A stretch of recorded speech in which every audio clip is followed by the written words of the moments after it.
میٹھاپن نہیں ہونا چاہیے بلکہ معمولی سختی ہونی چاہیے، لہجے کے اندر تھوڑا کڑک پن ہونا چاہیے۔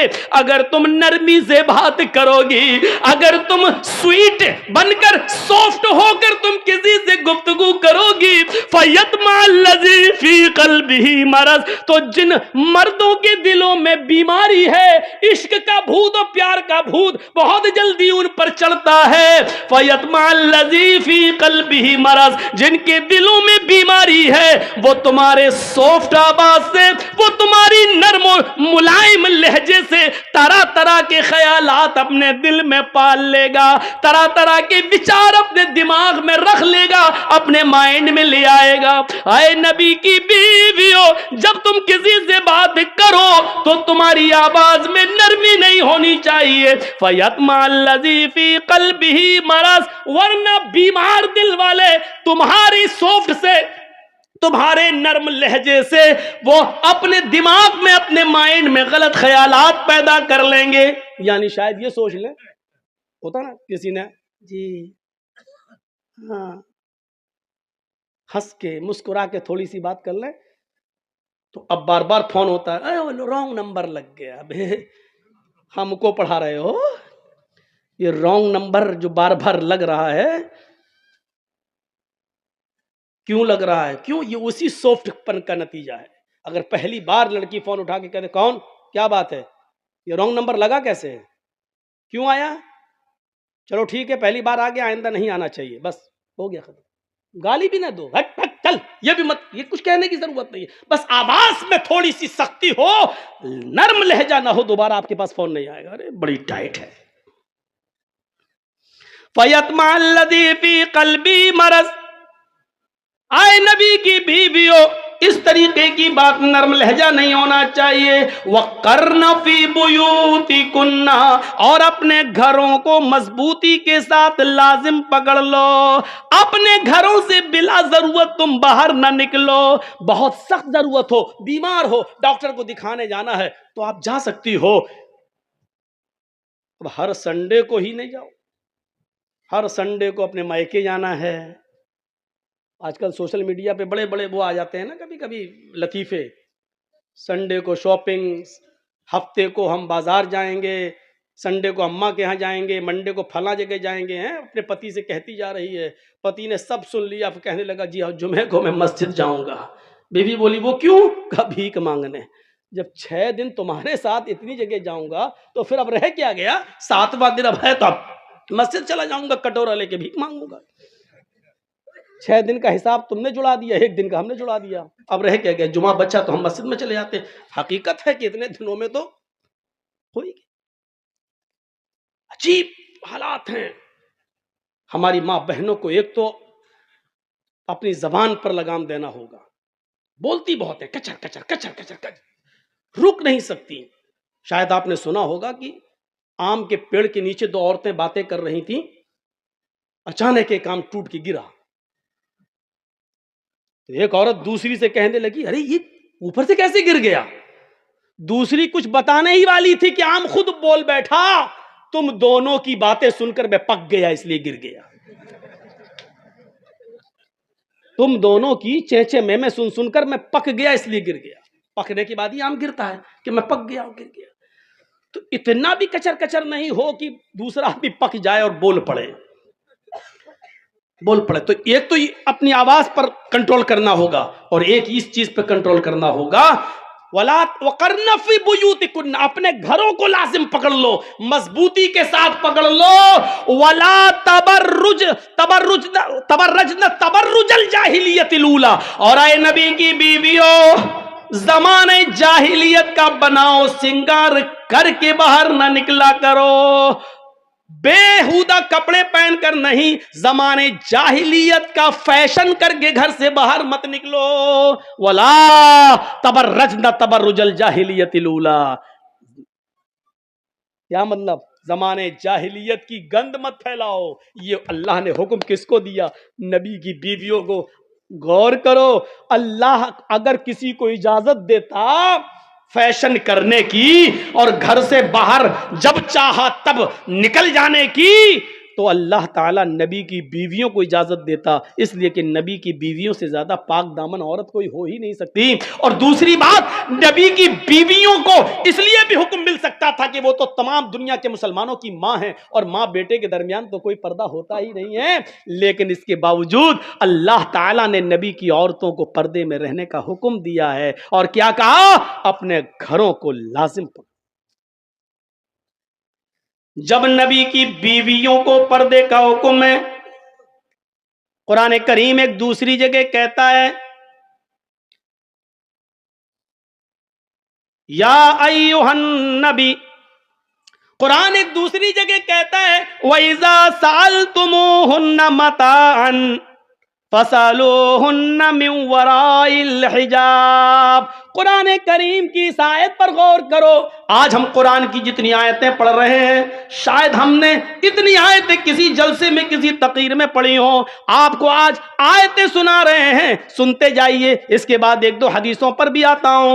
اللہ قرآن کیا کہہ رہا ہے؟ وَإِذَا سَأَلْتُمُوهُنَّ مَتَاعًا، جب تم کوئی سامان مانگو، تمہیں کسی چیز کی ضرورت پڑ جائے اور تم کسی کے دروازے پر پہنچ جاؤ، تو آئے دروازے کے اندر گھروں میں رہنے والی عورتوں، قرآن کا آدیش دیکھو، قرآن کا حکم دیکھو۔ بیٹا تمہاری ڈیوٹی کیا لگ گئی؟ اتنا سا بچہ ویڈیو بنا رہا، بتاؤ ہو گیا کام اس کا؟ تو جو گھروں میں بیٹھی ہوئی عورتیں، ان کو حکم ہے، اگر تمہارے پاس کوئی آئے اور تم سے سوال کرے کسی چیز کا، تم سے مانگے کوئی چیز، دروازہ کھول کے پھٹ لو ہاں نہیں۔ مان لیجیے ہمیں آپ کے گھر ایک برتن ایک پلیٹ کی ضرورت پڑ گئی، ہم آپ کے ہاں گئے، کیا ایک برتن ایک پلیٹ دے دو ذرا، مہمان آئے ہوئے ہمارے گھر پہ۔ اچھا گھر کی بڑی بیٹی آئی ہے، چھوٹی بیٹی، دروازہ کھولا، لو لیجیے۔ آج کل یہ سسٹم ہے۔ قرآن کیا کہہ رہا ہے؟ وَإِذَا سَأَلْتُمُوهُنَّ مَتَاعًا، اگر تم کسی چیز کا سوال کرو، کوئی چیز تمہیں مانگنے کی ضرورت پڑ جائے کسی گھر، تو گھر میں رہنے والی عورتوں کو حکم دیا ہے، اے عورت تم اپنے گھروں میں رہنا، اور جو مانگ رہے ان کو حکم دیا فَاسْأَلُوهُنَّ مِنْ وَرَاءِ الْحِجَابِ، تو ان گھروں میں رہنے والی عورتوں سے پردے کے پیچھے سے مانگنا۔ اندھی ڈیبیٹ میں بیٹھنے والی عورتیں کہتی ہیں لو صاحب حجاب کا حکم ہی نہیں ہے، حجاب کا لفظ موجود ہے قرآن میں، من وراء الحجاب، تو ان سے وہ سامان بھی پردے کے پیچھے سے مانگنا عورتوں کے لیے جائز نہیں ہے۔